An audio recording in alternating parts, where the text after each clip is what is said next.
Good morning. Morning, sir. It's a good day for America, it's a good day for Europe, and it's a good day for world peace, for real. This is consequential. I just signed into law the national security package that was passed by the House of Representatives this weekend and by the Senate yesterday. It's going to make America safer, it's going to make the world safer, and it continues America's leadership in the world, and everyone knows it. It gives vital support to America's partners, and so they can defend themselves against threats to their sovereignty and to the lives and freedom of their citizens. And it's an investment in our own security, because when our allies are stronger, and I want to make this point again and again, when our allies are stronger, we are stronger. I'm grateful to all those in Congress, Democrats, Republicans, Independents, who voted for this bill. It's a path to my desk. It was a difficult path. It should have been easier, and it should have gotten there sooner. But in the end, we did what America always does. We rose to the moment. We came together, and we got it done. Now, we need to move fast, and we are. Over 2 years, Russia has been responsible for a brutal campaign against Ukraine. They've killed tens of thousands of Ukrainians, bombed hospitals, deliberately picked them out, bombed hospitals, kindergartens, grain silos, tried to plunge Ukraine into a cold and dark winter by striking their power grid. Ukrainians have fought back, defending their country and their families with extraordinary courage. Many of you have been there with me many times. It's amazing what they do. I mean, it's amazing against such a larger military. Ukraine has regained over half the territory that Russia took from them in this invasion. And they won important victories against Russia's Navy. But make no mistake about it, they're a fighting force with the will and the skill to win. The will and the skill to win. For months, while MAGA Republicans are blocking aid, Ukraine has been running out of artillery shells and ammunition. Meanwhile, Putin's friends keep keeping him well supplied. Iran sent him drones. North Korea has sent him ballistic missiles and artillery shells. China is providing components and know-how to boost Russia's defense production. With all this support, Russia has ramped up its airstrikes against Ukrainian cities and critical infrastructure, rained down munitions on you brave Ukrainians defending their homeland. And now, America is going to send Ukraine the supplies they need to keep them in the fight. This weekend, there were reports, I find this amazing, there were reports of cheers breaking out of the trenches in eastern Ukraine. Probably came from one of your folks, a reporter or someone, I'm not sure where it came from. But they're cheering as they watch the House vote in support for Ukraine. It's not like they don't understand what we've done. Not like they don't understand how critical this is for them. I'm making sure the shipments start right away. In the next few hours, literally the few hours, we're going to begin sending in equipment to Ukraine for air defense munitions, for artillery, for rocket systems, and armored vehicles. You know, this package is literally an investment, not only in Ukraine's security, but in Europe's security, in our own security. We're sending Ukraine equipment from our own stockpiles. Then we'll replenish those stockpiles with new products made by American companies here in America. Patriot missiles made in Arizona, Javelins made in Alabama, artillery shells made in Ohio, Pennsylvania, and Texas.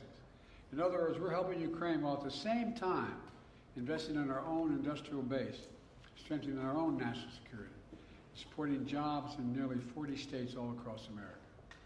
You know, the United States is not acting alone, to state the obvious. Our allies in Europe and around the world, who've constantly been asking me, are we going to step up? We're not going to walk away, are we?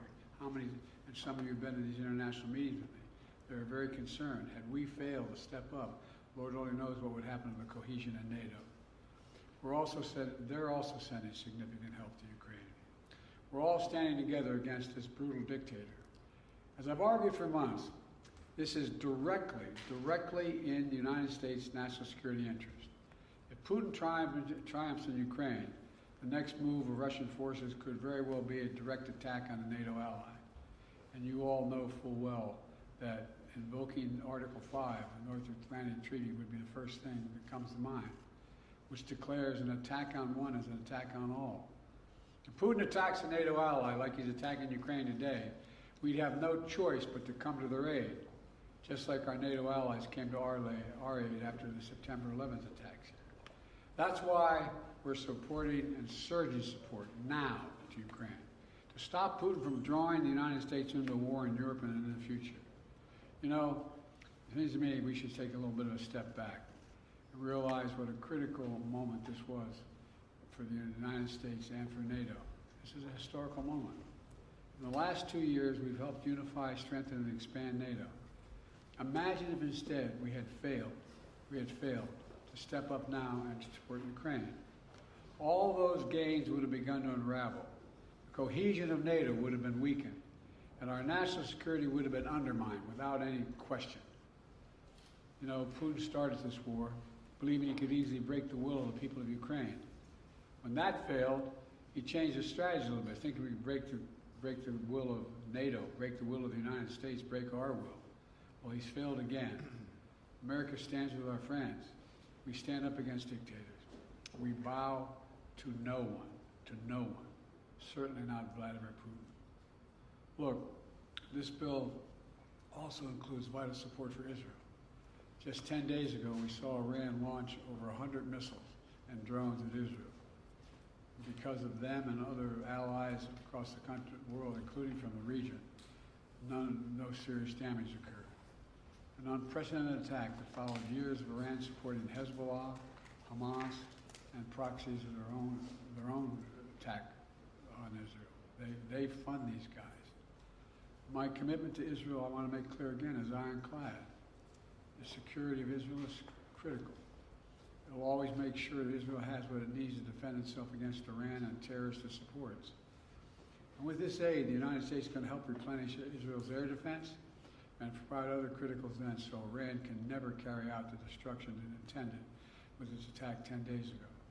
But at the same time, this bill significantly increases humanitarian assistance we're sending to the innocent people of Gaza who are suffering badly.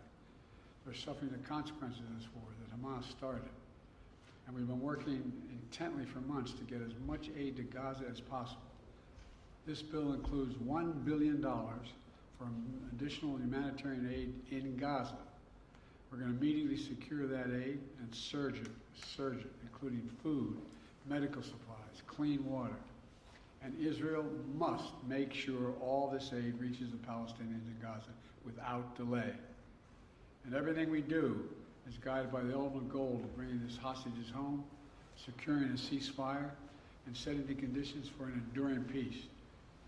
You know, there's more that this bill does, as you all know, the press here, including providing for support to strengthen even further our allies and partners in the Indo-Pacific region, as well as humanitarian aid to places including Haiti, Sudan, and Somalia.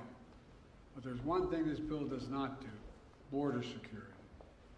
You know, just this year I proposed and negotiated and agreed to the strongest border security bill this country has ever seen. It was bipartisan.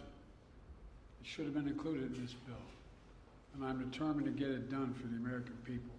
But I'll come back to that at another moment, another time. This is a reminder of what America can do when we come together, despite our differences. I want to thank everyone in Congress who made it possible, especially the bipartisan leadership. Speaker of the House, Mike Johnson, Leader Jeffries, Leaders Schumer and McConnell. They don't always agree, but when it matters most, they stepped up and did the right thing.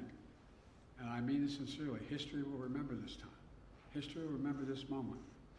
For all the talk about how dysfunctional things are in Washington, when you look over the past 3 years, we see that time and again on the critical issues, we've actually come together. It hadn't always been easy. But when it's come time to decide to rebuild America, we did it with the bipartisan infrastructure law, which is just underway. When it came time to invest in our semiconductor industry and technologies of the future, we did it with the Chips and Science Act. And when it came time to stand with Ukraine and Israel and help the people of Gaza, we did that as well. At the end of the day, most of us, whether we're Democrats, Republicans, or Independents, believe that America must stand up for what is right. We don't walk away from our allies. We stand with them. We don't let tyrants win. We oppose them. We don't merely watch global events unfold. We shape them. That's what it means to be the indispensable nation. That's what it means to be the world's superpower and the world's leading democracy. Some of our MAGA Republican friends reject that vision. But this vote makes it clear there is a bipartisan consensus for that kind of American leadership. That's exactly what we'll continue to deliver. I thank you all very much, and now I'm going off to make a speech at the hotel I'm late for, and I'm plenty of time to answer questions on this and other matters. Can I ask a quick one on TikTok? Mr. President, do you have a message for the protesters on campus?